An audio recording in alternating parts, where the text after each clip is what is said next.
কলকাতায় যেসব মার্কেটের লোকজন আছেন কিংবা কি কি স্ট্রিট আছে না যে মানে এই স্ট্রিট ওই মানে নিউ মার্কেটের আশেপাশে, হ্যাঁ, যেসব স্ট্রিটগুলো আছে, মানে কলকাতার যেসব জায়গায় বাঙালিদের আনাগোনা বেশি, হ্যাঁ, এইসব জায়গায় যেসব মার্কেটের লোকজন সাধারণ জনগণ আছেন, আপনারা একটা কাজ করবেন ভাই।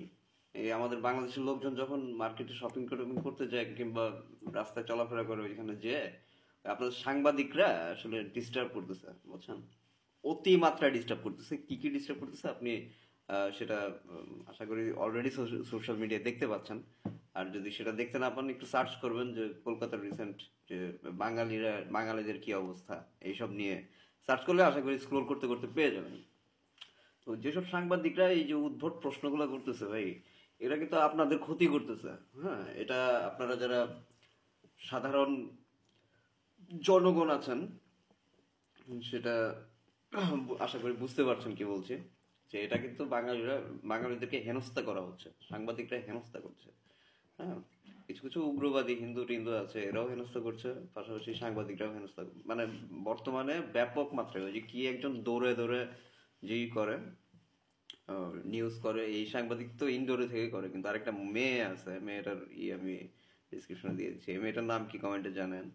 এই মেয়েটা খুবই মানে বিব্রতকর প্রশ্ন করতেছেন। হ্যাঁ, মানে একজন সাধারণ মানুষ যে কিনা পলিটিক্স সম্পর্কে জানে না, কিচ্ছু না, মানে সে মুসলিম না হিন্দু, আবার কিছু কিছু ভিডিওতে দেখলাম বানোয়াট কোশ্চেন করতেছে, মানে লোক সাজায় নিচ্ছে। হ্যাঁ, তো এই মেয়েটাকে যদি পান মানে ইচ্ছা মতো থাপড়াবেন ভাই, ইচ্ছা মতো। এরা কিন্তু আপনাদের বিজনেস নষ্ট করতেছে। কলকাতায় যারা বিজনেস করেন বা বাঙালিরা মানে যেসব জায়গায় যায়, আম, সেসব জায়গায় মানে যারা বিজনেস করেন বাঙালিদের উপর অনেকটা ডিপেন্ড করেন। হ্যাঁ, অথবা ডিপেন্ড করেন বা না করেন, অ্যাটলিস্ট যারা সুশীল সমাজের আছেন, যারা অ্যাটলিস্ট চান যে ইন্ডিয়া বাংলাদেশের মধ্যে কোনো মানে ঝামেলা না থাকুক। হ্যাঁ, আমি একটা চাল দিছি, ওই চালের ডলার প্রাইস কত পার কেজি, ওই আন্দাজে আপনি আমাকে ওই চালের যে দামটা ডলার প্রাইসে হয় সেই ডলার প্রাইসে আপনি আমাকে ডাল দেন। হ্যাঁ, ওই ডলারে মানে ওই চালের সমপরিমাণ ডলারে যে যে পরিমাণ ডাল পাই ওই ডাল আমাকে দেন। এরকম যারা সুশীল আছেন আপনারা ভাই এই সাংবাদিকগুলোকে একদম পিটাবেন ভাই। হ্যাঁ, পুরো ঘেরাও দিবেন।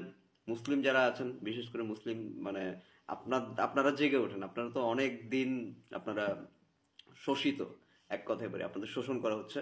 আপনারা জেগে ওঠেন, আমরা আপনাদের পাশে আছি, পাকিস্তান আপনাদের পাশে আছে। মানে সেই সব উগ্রবাদীদেরকে উচ্ছেদ করতে হবে।